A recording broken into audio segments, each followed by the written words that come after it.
Krishna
Okay. We want more. More tomorrow, we have more.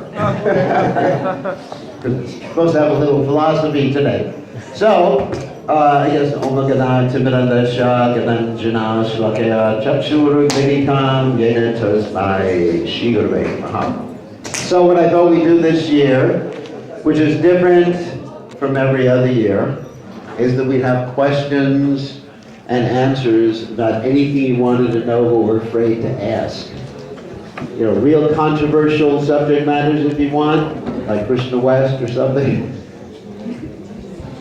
Or politics, or illusion, or ISKCON, or non-ISKCON.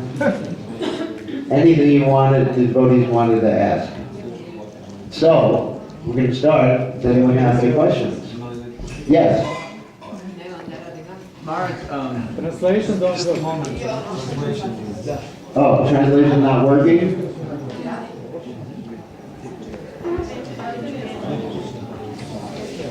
Maharaj, sir, I would like to just push these questions inside. Okay, put it inside so I don't know it's you. And to show you how to open the box. Oh, how do I open the box?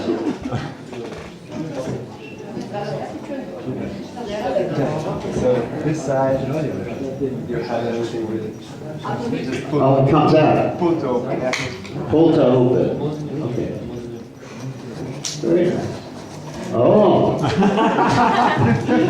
Magic box. the Okay. magic box. So this is Okay. Chandrasekhar, your question? What? Oh, you want them right now? Yeah, let me. Okay, thank you. And We were once discussing, Maharaj. one for Chandrasekhar, please. Here.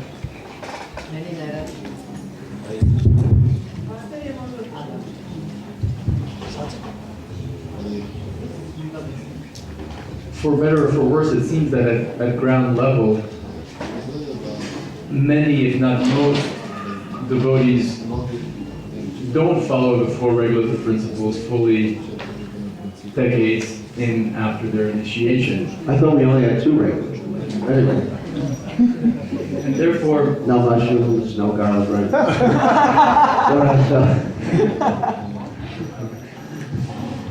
so if it's sort of an open secret that this is the state of affairs, and again, I'm not justifying self-gratification, then are we sort of being duplicitous when we give initiation, knowing well that the disciples who are going to get initiated are probably not going to, for example, have relationships only for procreation.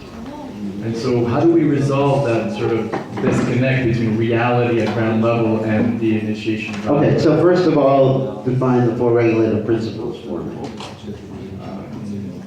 Define them, I mean, I know they're what they are. I feel like I'm taking initiation. I know, no illicit sex, no gambling, no beer, intoxication. So, what do you mean? Why don't you unpack each one first, so I understand? I mean, no need for sure, that's an easy one. You don't have to unpack that one, because very few devotees get into that, hopefully. And gambling, I think very few devotees get into that. So you're just basically dealing with two of them, right?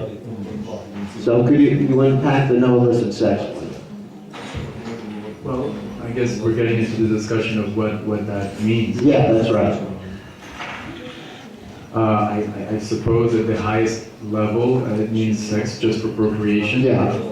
And I think I read Prabhupada sometimes acknowledge that within marriage it's still dharma. Right. So that's my understanding. That if one is married, has taken a vow, to stay together, whatever, whether it's a legal marriage or devotee marriage, but at least there's a vow between two people of commitment, then I don't consider that illicit sex. Now, intoxication, what's the other one? Intoxication, You don't think people break that too much? they do drink coffee and tea. Coffee and tea is a different thing. I don't consider that. So, what are they actually breaking? I think the main point is Actually, several things I wanted to talk about in that regard. The main point is that people usually aren't, or in many cases, aren't able to complete their number of rounds. I think that's the main promise that they make. And I would say that there are extenuating circumstances. That means, you know what that word means? Extenuating? Okay. That sometimes, for example, a lady has a baby. Sometimes a lady has a baby. Do men have a baby? They can adopt these days. All right, so when you take care of a baby, this little thing, sorry, is screaming. And it's calling for you 24 hours a day. So I can understand in circumstances like that, or if someone is stressed out because they have to work so many hours a day. So there's some allowance in that regard. However, apart from those particular issues, I think ISKCON needs to adapt its strategy in bringing people to Krishna consciousness. There is an expectation that we have in ISKCON that probably used in the beginning days of the movement that may not be applicable now. Now this is going to be a little controversial. That expectation is that people can be able to chant 60 rounds, follow the lay principles once they take initiation. And that is the promise that they make at initiation. However, my feeling is that in accordance with our tradition, initiation should be considered the second initiation. And the name should be given at a lesser standard without imposing.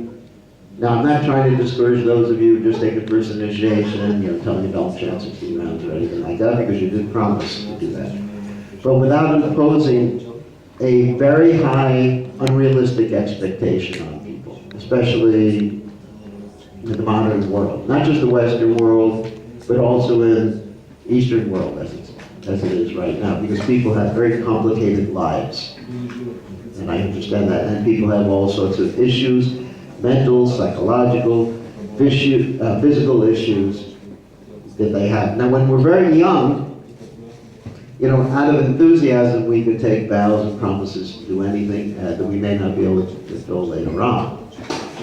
So I would say that we should have a system of giving someone a name, and giving someone fees, and considering them to be fully committed members without having to impose such high standards on people. Does that answer your question?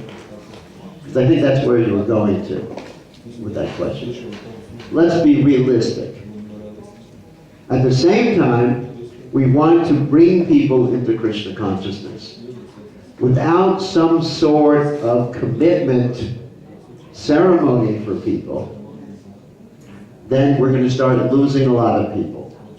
Losing a lot of people to other organizations, as you've seen. Or losing other people to spiritual life in general. Our whole business is to bring people to Krishna. I mean, if you have to say what our vision statement is in Krishna consciousness, it's not the principles that Prabhupada elaborated on in his first document of incorporation. Those are mission statements, not vision statements. But the vision statement of ISKCON, at least the one we were doing in strategic planning, I really like. It's more devotees, happier devotees. Very simple. Vision statement should be very, very simple, concise. One sentence. So, as Prabhupada said, utility is the principle. Whatever we have to do to bring people to Krishna consciousness, and there'll be a small number of people later on who will make commitments. They're called Brahmins. On the other hand, I do feel that we give Brahmin or second initiation too easily. And it should be seen that those who take second initiation are representatives of the movement, like priests, ministers, rabbis. Sorry about that one. But they're public representatives of the movement. So we should be very strict on that. But I think first initiation, let's be very lenient. And then we'll hit more people, because it's unrealistic to think that millions and millions of people in this world are going to be taking a vow following 4 regular principles and chanting 60 rounds every day. Isn't it? It's completely unrealistic. And we have to adjust things. There's a Krishna West type of presentation. We have to adjust things according to the culture of the presentation of Krishna consciousness, so that people feel comfortable. Like I just used the guitar in presenting the chanting the holy name. And you see, even though all of you are fanatic Hare Krishna devotees here, right? Everybody's fanatic. Indiafied. You know that expression? Indiafied. Whatever. Sari wearing, dhoti wearing, tilak wearing, neck bead wearing. Even though you were all like that, you could really relate to the guitar. I could see that. People are really relating to it. And last year, we did our presentation on connecting to mantras and connecting to the holy name, those of you who were here last year. And when we had the Gora Arti song, sung by Hajrala in Croatian, what was everybody's reaction? Crying. Pretty interesting. Because they could relate. See, Krishna consciousness, if we want to make changes, if we want people to make changes, has to be from the heart. It can't be just seen externally, ritualistically, rules and regulations. Of course, Prabhupada said, and this is a quote, to Srinivasa Maharaj one time, which you know this quote, don't present Krishna consciousness as a bunch of rules and regulations. We present it as something from the heart, connecting to Krishna. And of course, the first rule of Krishna consciousness, according to Srila Rupa Goswami and Chaitanya Mahaprabhu, is to never forget Krishna. And the second rule, the first rule is always remember Krishna. The second rule is never forget Krishna. So the other rules are subservient to these rules.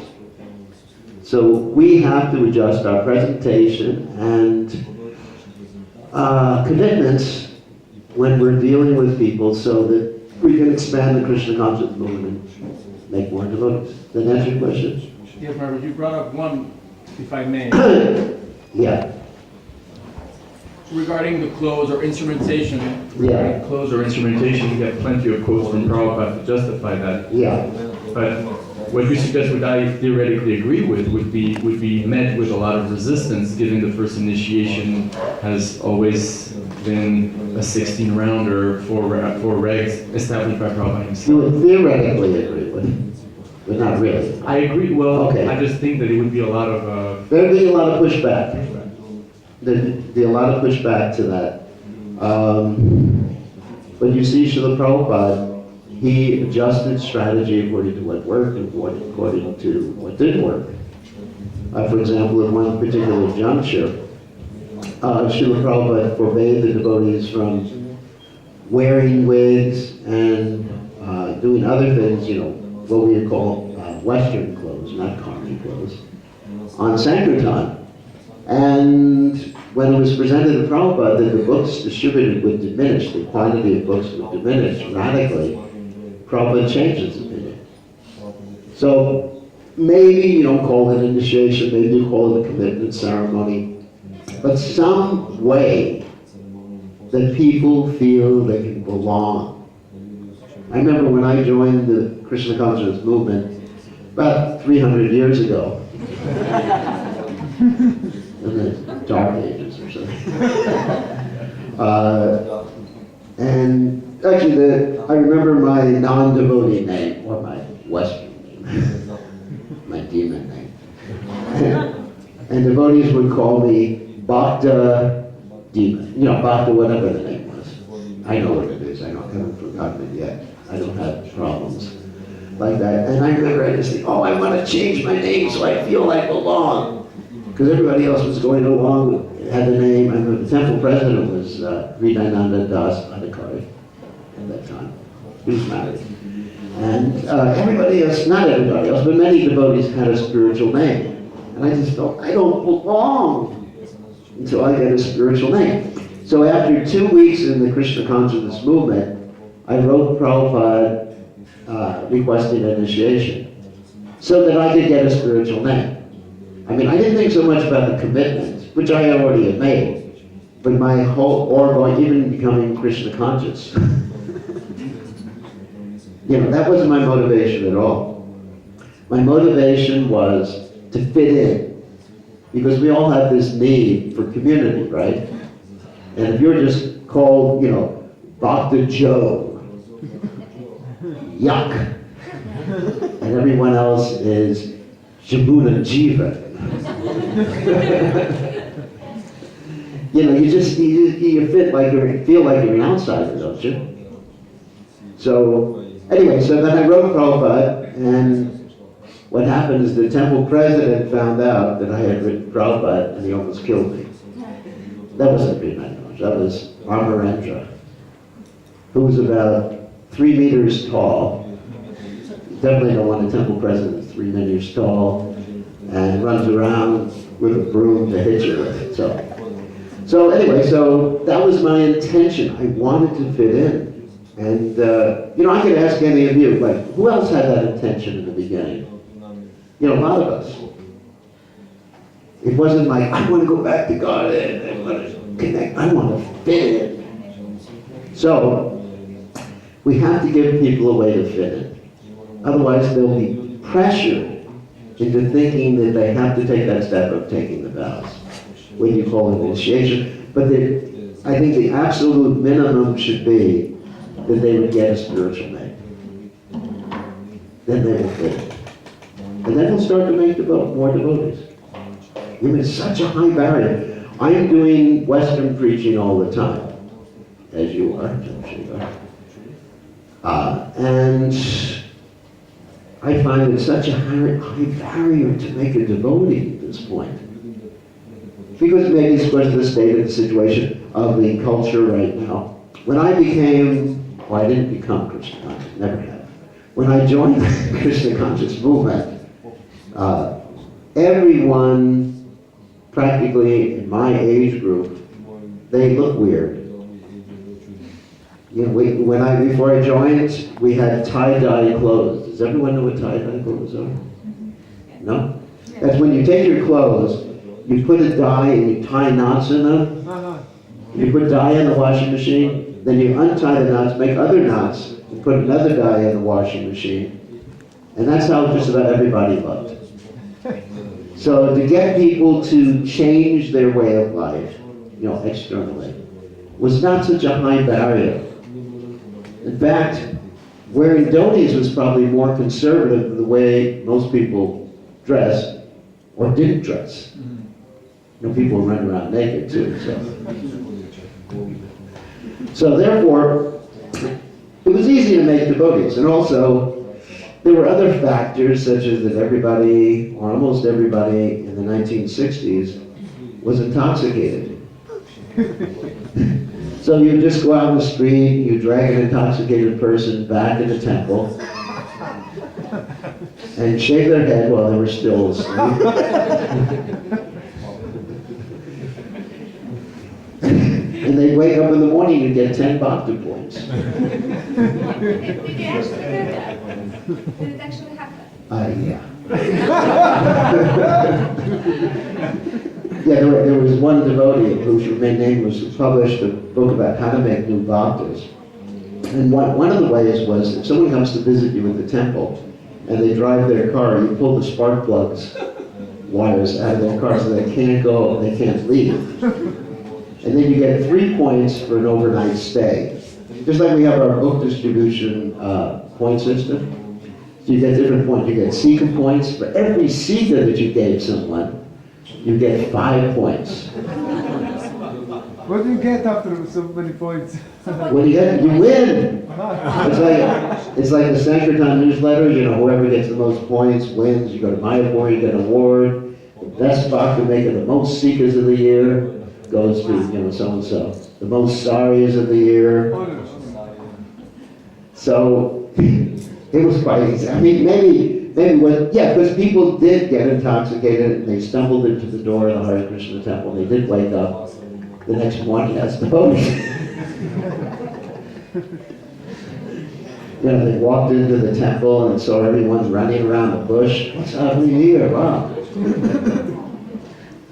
And so, The barrier was very low. So now we have to adjust things accordingly. And you made a very good point, Chandrasekhar. Does that answer your questions? Okay, who else has a question? Yes? Yeah. Thank you, Hare Krishna. So actually, non this one is the question. I mean, lately, I mean, for the past year or two, I'm hearing comments from aspiring devotees that is like it's getting is kind of more difficult to get initiation in ISKCON. And many devotees, also a few of them from Serbia, have gone to some mats and some Gaudiya missions. Some of them are even like forbidden to come in ISKCON anymore because they went and there was for some years even within like serving within ISKCON. So can you comment on this, please? Okay, so hopefully you won't show this to any of the other members of the GBC, or else you'll be in trouble. No. Me not. It's a secret. So, as I said, we're presenting very high barriers, and the barriers are getting higher and higher and higher. I was with Srila Prabhupada in where was it? Dallas, Texas one time. And there were a group of devotees who came from Cleveland to visit. Very, very nice group of devotees who've been following, chanting, but nobody had met them before. You know. And so they came and they said to Srila Prabhupada, we want to take initiation. The temple president in Dallas says, I've never seen them. I'm not going to give them recommendation. And Prabhupada said, I'm giving you initiation. So Prabhupada was bringing people to Krishna consciousness, attracting people to Krishna. And these devotees, they're doing well to this day. One of them, my god sister Krishna Nandini, she's a wonderful devotee, and she's still preaching there in Cleveland. And so I think Prabhupada was very open. Prabhupada said first initiation can be given very liberally or very easily. And I've seen that a number of times with Srila Prabhupada when I was with Srila Prabhupada. But, and even there's a story in Mayapur, this is very interesting, it comes to mind. There were these Bengali ladies who were born in Bengal, and their business was making flower garlands for Radha Madhava, the deities of Srila Mayapur.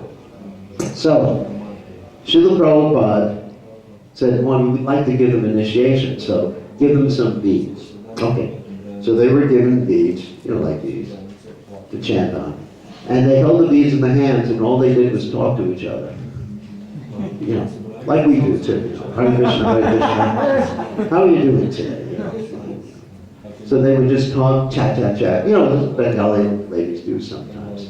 And Prabhupada still gave them initiation, even though they didn't chant one round on the beads.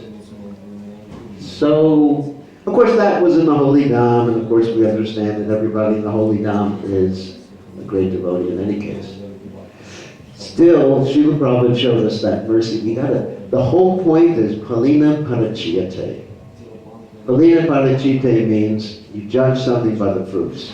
We gotta bring more and more people to Krishna consciousness. Like I've been coming here many years, and you know, I see most of the people I've seen for the last 20 years, or whatever it is that I've been coming. The same faces. I don't mind. It's the same, have the same face. I didn't think you were going to change your face from 1 year to another. You know, they're the same devotees, the same amount of people. I mean, the movement should be expanding exponentially. You know, it's disappointing that this whole place isn't filled with hundreds and hundreds of devotees. And it's not the fault of Krishna consciousness, not the fault of the holy name. It's the fault of our method of presentation of Krishna consciousness. And if people are leaving, Prabhupada said, it's not their fault, it's your fault. Whenever someone left the movement, Prabhupada said, it's your fault, don't blame them. So we should take responsibility. What are we doing wrong? The people are going over to different maths. The people are rejecting Krishna consciousness. The people have had a bad experience wanting to get initiation. I've had so many instances of people discouraged and leaving Krishna consciousness completely, not just going to Gaudiya Math or something like that, because of the initiation requirements. Now, Chandrasekhar Prabhu mentioned that even 16 rounds for regular principles, sometimes that's a really high barrier. But we make even higher barriers. 16 rounds for regulated principles. You got to go to disciple course. You got to be a pure devotee. You got to give a certain amount of money to the temple. You got to do a certain amount of hours of service to the temple. You know, my question for all of you is, the leaders that we have in our society now, or the leaders who may have passed away, you know, let's take someone like Tamal Krishna Maharaj. Would he have joined the Krishna consciousness movement the way it is today? Would I have joined the Krishna consciousness movement the way it is today? With all these different barriers. I think we need to question ourselves. And if the answer is, well, maybe yes, maybe no, we're doing something wrong. So, yes, that's a very important question. First initiation should be given liberally. And we should trust people. If someone says, I have been chanting, you know, 16 rounds and following the 4 regular principles, we don't need to put a camera in their house. You know, it's almost like that now. No, of course we don't put cameras. I'm speaking facetiously or jokingly at this point. It's almost like that now. You know, has anyone seen you chant 16 rounds? Has anyone seen you not follow the 4 regular, or to follow the because you can't see someone not do something. It's impossible. You know, because you can't do a can't, and you can't observe someone not doing something. Because someone would have, you got to basically put a body cam on you. You know what a body cam is? You put like that, 24 hours a day, submit it to the local temple president, and have him watch your whole life for the last year. Not even going into the bathroom. Anyway, so it's yeah. Thank you for the question. Yeah. Yes, thank you. So sometimes. Why not more devotees? That's my question. Why? I completely agree with you, Maharaj. Sometimes I had arguments like these with some devotees, and sometimes devotees say, yes, but that was Prabhupada, he's a pure devotee, he can do that. You know, we need to follow all these rules and regulations. That was sure Prabhupada, he could see in the future who will become a devotee, who will not, so he did it like that. You think Prabhupada is not Vishnu. Prabhupada gave each and every person a chance, and in some cases they looked. Prabhupada initiated over 5,000 people. And how many people amongst those 5,000 are still part of the Krishna conscious movement? Anyone know the numbers? Maybe Chandrasekhar knows. Very small. 400 or 500 maybe, if we're lucky. Prabhupada gave so many people sannyas. How many of those sannyasis that Prabhupada initiated are still or remained as sannyasis? Like if you look at all the sannyasis that Prabhupada made in the early days, how many are still here with, I mean, of course, you got Tamal Krishna Maharaj, Saswar Maharaj, Ridananda Maharaj, Jagatana Maharaj, who else? Tripakaran Maharaj. Any others? What? Well, I took sannyas in 78. So, even amongst my generation, many people didn't make it. Sannyas. Gopal Krishna. No, Gopal Krishna Maharaj took sannyas after Prabhupada left. Jagwade Maharaj took sannyas after Prabhupada left. Bhaktacharya Maharaj, yeah, Bhaktacharya. Thank you. So to say that Prabhupada was able to see the future with each person, I mean, Prabhupada is a pure devotee of the Supreme Personality of Godhead. He's not God. Krishna can see the future. Krishna is in every atom. Krishna is in everyone's heart. Prabhupada is a pure lover of Krishna. His absolute position is based on that. Not based on him being, you know, Krishna. Isn't it? We have this misconception, which is actually impersonalism, to think that Srila Prabhupada is omniscient, omnipresent. Srila Prabhupada is a Jiva soul, a pure Shantavesh, avatar, Jiva soul. who is here to serve Krishna, presenting pure Krishna consciousness to us. And Prabhupada did change things. You know, if Prabhupada saw the future, why did he changed things, changed strategies as the time went on? So the first point is Prabhupada was very much result-oriented. Like I mentioned, where are the new devotees? Some of you are new, very few of you. And so Prabhupada would always ask that, you know, numbers. Prabhupada was into numbers too, like the book distribution and everything like that. So he wasn't just like, oh, we just love Krishna so much, Prabhupada. I mean, if you say that to Prabhupada, Prabhupada would ask you, what did you do this year? I loved Krishna more this year. I gave my heart to Krishna. I chanted purely. I saw Radha and Krishna dancing in the Yamuna. Not in the Yamuna, on the banks of the Yamuna. Prabhupada would say, you rascal, go out and preach. No, it may not say you rascal, but he would say, go out and preach, do something practical. Prabhupada said, people who are simply sitting down, chanting without doing practical spreading of Krishna consciousness, they're eating the mind's bananas. That's Prabhupada's quote from the Vrindavan Bhajan. Very heavy quote. Feeding the mind? Eating the mind's bananas. I mean, banana means crazy in English, you know that. So there's this interesting poem that I should read. I don't have it here with me. It's called Vrindavan Bhajan that Prabhupada wrote. He said, I'm sitting alone here in Vrindavan. And I don't remember, there's about 35 different shlokas for this poem. And so we have to see the results. What's happening year after year, 5 years later? How many new people come to Krishna? Because the whole purpose of the temple, the purpose of the buildings, the purpose of the organization, everything is to bring people to Krishna consciousness and deepen the Krishna consciousness of the people who are here. That's it. Otherwise, there's no need of buildings. There's no need of anything if we can't bring people and deepen our own Krishna consciousness. Right? So if things are not happening in that way, then we need to have some meetings to discuss what we need to adjust. And in certain countries in the Western world, which Chandrasekhar Guru will be aware of, we're preaching mainly to people who come from India, rather than to the indigenous population. Indigenous means, local population. So, like in America, for example, and in the UK, if you go into the temples, you'll be hard-pressed to find any new Western people there.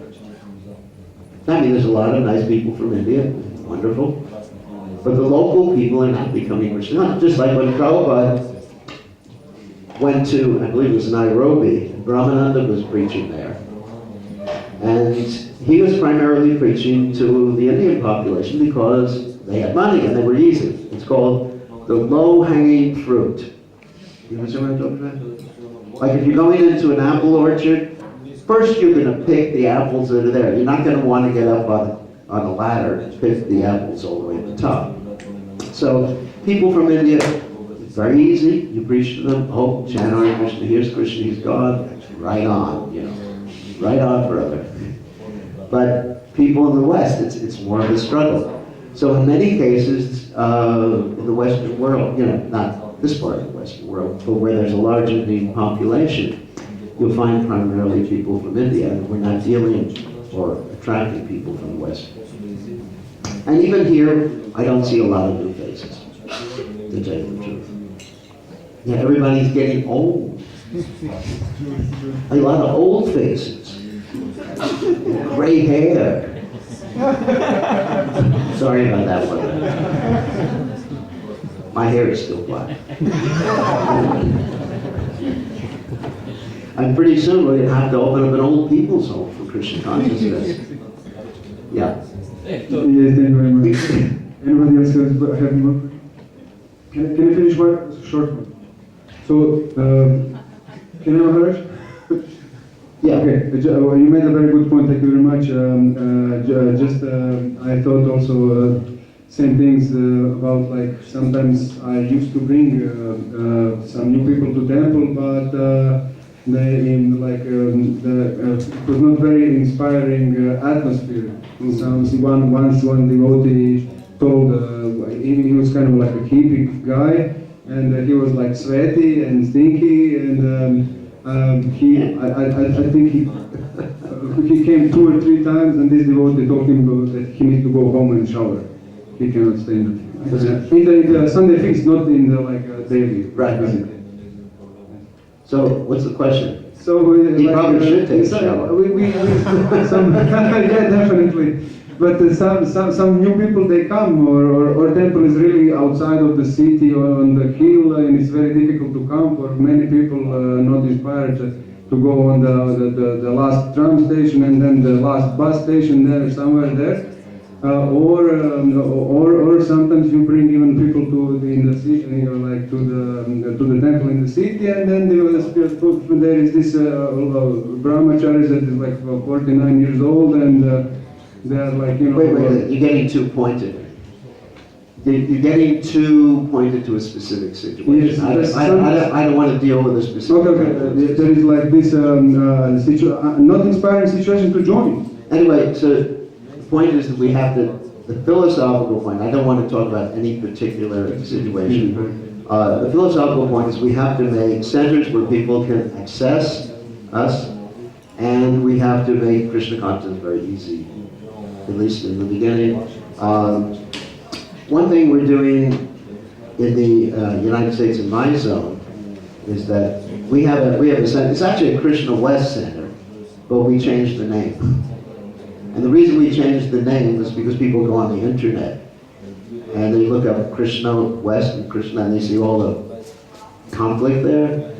So we marketed ourselves as Reincarnation Connection. It changed. It's just marketing. It's the same thing. Like Prabhupada said, old wine in new bottles, and we're getting like 10 times the amount of people coming. It's really interesting. Because everyone's interested in reincarnation. We teach about reincarnation. We teach about Bhakti Yoga. And so, we have to try different strategies to bring people to Krishna consciousness. But make it easy for them. The main point is to make it easy for them to commit. When you call it initiation, you don't call it initiation, but at least they get a spiritual name. They feel like they're a member. They get a Hare Krishna ring on their fingers, a tattoo on their head, whatever. Whatever you have to do. I don't care. I mean, at this point in my life, I feel that you have to do whatever you have to do to bring people to Krishna. Because I look and I think about Prabhupada, and Prabhupada saying to me, what are you doing to spread Krishna consciousness? What have you done the last 50 years of your life since you joined the Krishna consciousness movement? You have to do something amazing. Prabhupada expected us to do something, all of us. He said, you Western boys and girls, and all of you are Western boys and girls, or Western old men. So he said he expected us to do amazing things. So, more questions? Just thank you very much, Maharaj, for bringing up the point. So my question is basically related to these adjustments you spoke about. There is like an eternal question. Where is a border between adjustments and going slowly into deviation? Yeah. It's like some people are reluctant to, trying to preserve this genuine message of Prabhupada. Just, Okay, so what you dealt with is generally called principles and details. We have basic principles of Krishna consciousness, which have been elaborated on by Srila Prabhupada. And by Srila Rupa Goswami, you can read the Nectar Devotion, the Bhakti Rasa Sindhu, and you'll see that he presents essential practices of Krishna consciousness. Essential practices like principles: chanting the holy name, reading Srimad Bhagavatam, living in a holy place. That means your home or wherever you live as a holy place. Associated with devotees, Sankirtan, chanting the holy name, and then he makes the statement that many of the other injunctions are, let's say, flexible according to time and place. I'm just paraphrasing. So we, or the leaders of the Krishna consciousness movement and the devotees, the rest of the devotees, need to talk about what are inviolable principles. That means you can't change. And what are details? Let me give an example of a detail. A detail would be how you dress. I don't think Rupa Goswami states that you have to dress in a certain fashion to be Krishna conscious. Does he? I mean, has anyone read anything like that? As far as I'm concerned, I haven't read that. So that's a detail. Rupa Goswami says, it doesn't say you have to use a mridanga and the cartel to be Krishna. Does he say that? No. Rupa Goswami doesn't say you have to speak in Bengali to be Krishna conscious. Does he? He does? No. Anyway, so I'll learn Bengali if that's a fact. So, I mean, just like in presenting Krishna consciousness. Okay, so in my attempts to present Krishna consciousness, I'm investigating other religious societies to see what they do. You know, there's this principle called copy success. You ever heard of that before? So there's one group, religious group, that is really big and growing fast. They're called the Hillsong Church. Anyone's heard of that before? Evangelical Christian, right? No, not really. They're just, anyway, almost like New Age Christians. So they're called the Hillsong Church. They got 30,000 people coming to their ceremony every Sunday. Wow. We're lucky if we have 30 people coming to our ceremony, and the old people. So they have 30,000 people coming. And I want to see, what do they do? You know, do they hand out marijuana to everybody? Or... So I went there, and I told them no marijuana. But anyway, so I went there, and just to see what was happening. Of course, I dressed up in Western clothes because, you know, I didn't want to get crucified. It was very dangerous. So anyway, they wouldn't do that. I'm just joking. So I just wanted to fit in. And it was an amazing experience. What they did was they had songs in English, because they're an English-based group. It's in Australia, actually. And they had the words on the screen, and they were nice words, you know, praise the Lord, we love you, God. Now I understand that there was very little philosophy behind it, but Bhaktivinoda Thakur states in the Chaitanya Shikshamrita that when we see other religions worshiping God, we appreciate that they are worshiping God in a different way than us. So that was appreciated. So anyway, so I went in, and they were singing in English, the people were singing in English, and it really touched the heart. And I got up there, and I was dancing with them in the mosh pit. You know what a mosh pit is? No. Yeah. Thanks. You want to explain what a mosh pit is? Mosh pit is like right in front of the band, you know, where everyone's going like that. So there was this old Hare Krishna dancing in the mosh pit. No, I was up on the bleachers. So, but I was up there, you know, dancing. And you may say, well, because you're remembering your Christian years, you know. No. I wasn't born as a Christian. I was never raised as a Christian. So it had nothing to do with reliving my past. You know, I was raised in the Jewish faith. So, but because you could relate to what they were singing, it was easy for me to relate to it, to connect. Like you experienced with the Gora Arti song we did last year, or Madhvala did last year. And so, things like that. So what I'm doing right now is putting together a whole lot of English songs, working with professional musicians, devotee musicians, that we can present to people that will bring them to chant Hare Krishna. It's not that we're just going to be saying, praise the Lord, praise Prabhupada, Hari Bol. No, it's going to be more than that. It's the philosophy. I mean, I have several that I wrote myself. Some of you may have heard before. And we're putting them together with an idea of attracting Western people to Krishna consciousness. So that's my small endeavor or small attempt. And that's not changing the principles.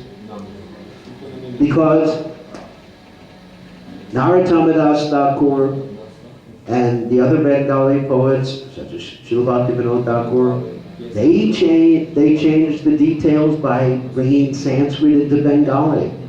Prabhupada specifically says that Narottam Das Thakur presented this philosophy in simple Bengali language that everybody could understand. Instead of presenting Sanskrit like the Goswamis of Vrindavan did, perfectly, pure devotees, there are acharyas, Narottam Das Thakur adapted it for the Bengalis. And guess what? In Bengal, it's very popular. And if you watch a Bengali, a devotee chanting the holy names, or chanting Bengali bhajans, he's really connected. And you see us chanting, many cases, we are not aware of what we're even saying. Like I presented last year, that most of the devotees whom I question as I travel around the world don't even know the translation of the prasadam prayer, which they say 3 or 4 times a day.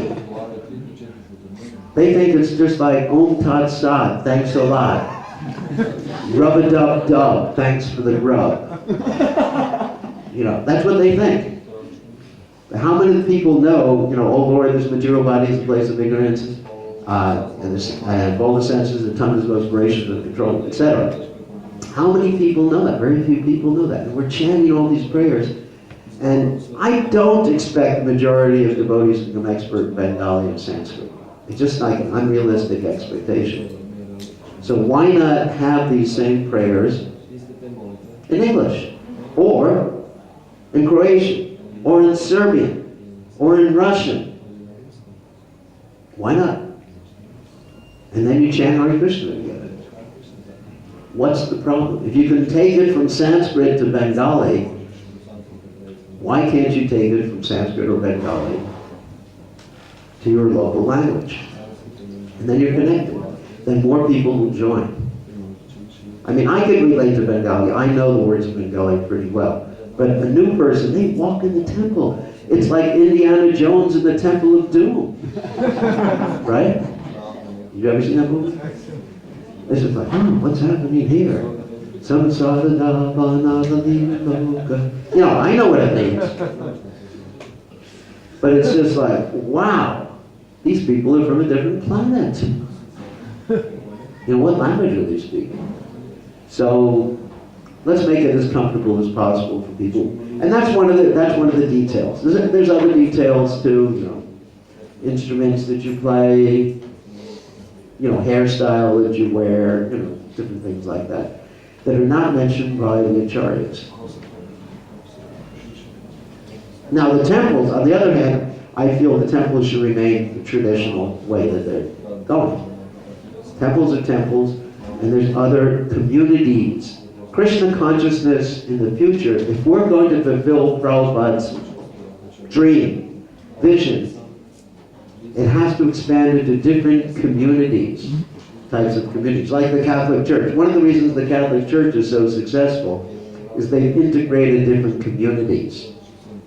In the beginning, in the Catholic Church, they tried to exclude anybody who was a little different. But then, eventually, the Jesuits, right? Franciscan monks, St. Francis was brought in, St. Benedict was brought in, and then that's why they're so widespread today. They excluded everybody dressed differently, had a different liturgy. Everybody knows what liturgy means? Liturgy means, what you do during the service. If they excluded everybody, they'd just be a very small organization right now. I think they're probably one of the richest, I think the largest religion in the world. I think so. Organization, religious organization, largest religious organization in the world right now. And they're richer, I think, than 90% of the countries in the world. Not richer than Apple Computer, but that's a different subject matter. So, and that's how they did it. by unity, right, and diversity. That's what Prabhupada said. He said, Prabhupada said the GBC should meet every year and discuss unity and diversity. You know, what brings us all together and how we have different, and learn how to work together. And when we learn that, we'll expand a lot more dramatically, dynamically. Okay, do we have questions about a different subject matter? Yes. Yeah. Do you see maybe the possibility of cooperation between different religions? Yes, actually, Bhaktivinoda Thakur talks about that. Before cooperation can come, we have to have appreciation. Appreciation comes when we realize there's one God. And that one God is worshipped in different religions in different ways. And of course, there's different levels of philosophical understanding and different levels of practices that there are in different religions. So I go, like I mentioned, I go into different churches. I'm just, a few months ago, I went to an American Black church, and it was wonderful. I just enjoyed myself tremendously, just how the Lord was praised. And also another thing I learned was community building. How in those churches, everyone's joining hands. And it's really nice how there's a sense of belonging. So you learn things from different religions. That's what I'm trying to do right now. So yes, once we understand each other, then we can cooperate. Very nice, yes. Hare Krishna. I've been thinking recently about this doing the devotional service on autopilot. Yeah. What is, can you tell how to recognize when we are slipping into it?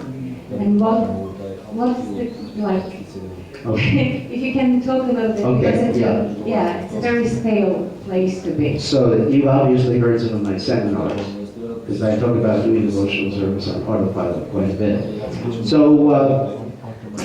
how do we recognize it? Well, one thing is that when our rounds get finished, we don't remember chanting them. Or we don't remember doing a particular thing. Or while we're doing some religious ceremony or spiritual ceremony, we're thinking of something else at the same time. And it's pretty easy to recognize that we've done that. Or while we're driving the car, we don't realize how we got to the location we were driving to. That happens quite often. So, how to correct that is the most difficult thing. How to bring ourselves back. What I usually do is before doing any spiritual ceremony or process, I do a sankalpa. A sankalpa means I try to remember not only what I'm doing, but why I'm doing it. See, the why is the important factor. Because the why is what connects you to the heart. The what is connection to the brain. You know, what am I doing? All right, I'm starting the car, but why are you doing it?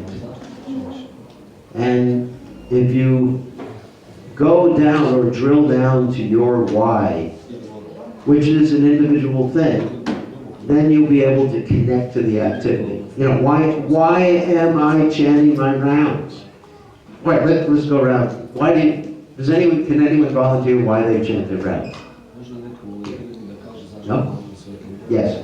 So I don't go insane. So you don't go insane? Great. Let's put it in the positive. So you remain sane. That's good. Yeah. Well, to save myself from Maya. That's good. To be immersed, let's put it in the positive again. I like to put everything in the positive. To connect with Krishna. Because Krishna Surya Samaya I am the car. Yeah. Because I heard that it makes Krishna satisfied. Because you want to satisfy Krishna. If I do it correctly. You want to really make Krishna happy. Good. So if you think about that before you do it, like Mangal Arati, for example. If you think about why do I go to Mangal Arati? Well, one, to glorify my spiritual master, connect with the spiritual master, chanting the Guru Vaishnava prayers. Number 2, to connect with the disciplic succession. Number 3, I'm just throwing things out. Number 3, to connect with the holy names, to associate with the devotees, to enjoy myself. And then if you have that why very clear, then what you're doing and being attentive becomes easier. But without the why, if you don't understand the whys, then you're on automatic pilot. If you're just chanting, for example, if you say, why you're chanting your rounds? Because I have to, you're an automatic pilot. Practically automatically, you're disconnected from the holy name. If you're saying chanting because I have to, and if you're saying I'm chanting because I want to connect with Krishna, I want to please my spiritual master, I want to be free of distress, that's fine. Because that's, Krishna says, Chaturvidha Bhajanti Mam. People approach me for 4 basic reasons. One reason is to be free of distress. So, like Dhruva Maharaj, he was chanting what? Does anyone know why Dhruva Maharaj was chanting? No, why? Get the kingdom triggered at his death. Then Lord Brahma. He was focused. He was much more focused than me. So maybe I should pray for that. I want a car bigger than... Bigger than a whale. No, I want a Tesla. You know, or whatever. Mercedes. Hare Krishna, Krishna Krishna, Hare Hare, Mercedes, Hare Krishna, Ram Ram Ram. So anyway, so the point is figure out why it should come from the heart. The why shouldn't come from the brain. Because when it comes from the brain, it doesn't connect you. The chanting has to be done, or should be done, sorry, from the heart. And so that's the first step in connecting, not putting yourself on automatic pilot. Why am I doing it? And so therefore it helps to do that little sankalpa before you start chanting. Sankalpa means like the intention. What is my intention? You know, why did I come here to the summer camp? You know, why did I wake up in the morning? And not only with spiritual activities, but whatever you do during the day, it's good to connect to why you're doing it. Like if you're taking care of your family. Why am I cooking for my family, for example? Because I love my children, love my husband, whatever it is. Then life becomes much more pleasant. If everything's from the heart. It's all connecting from the heart. Whoa, we got 1 more minute. We go to 12, right? Is that right? Yes. Yeah, 12, okay. So 1 more question, non-controversial. Tomorrow you can prepare your questions. Let's try to do different subject matter tomorrow.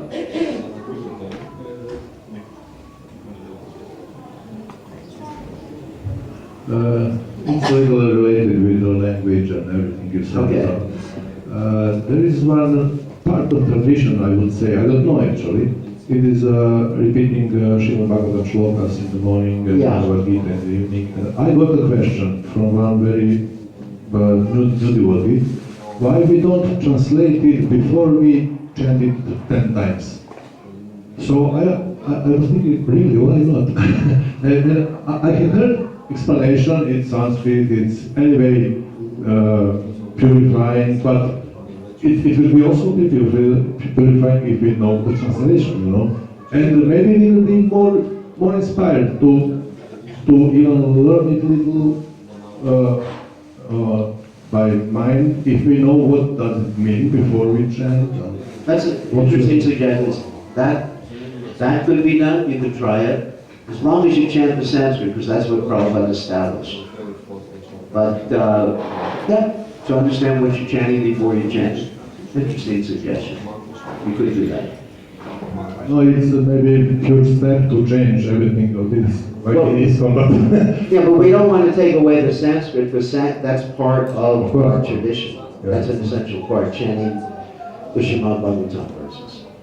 So you think that it will not be like wrong to just change it? No, nothing wrong. Nothing wrong with doing that. Okay, I think we have to end now. So thank you very much. All glories to His divine grace of the world. But one thing is, anybody wants to speak personally with me today, see Parameshwari back there. Everybody knows Parameshwari. She's going to make a arrangements for people to see me, because while I'm here at the camp, I'm only here today, tomorrow, and the next day. 3 days. And those are the 3 days I'm available. So I'm giving you some only 3 days. I know in the past I've been here for like 7, 8, 9 days in the camp. But this year had very shortened time because I had some operations this year. And so everything is compressed. So only 3 days. Okay, thank you very much. All glories to His divine grace. Srila Prabhupada, Srila Prabhupada, ki jai. Prabhupada, ki jai.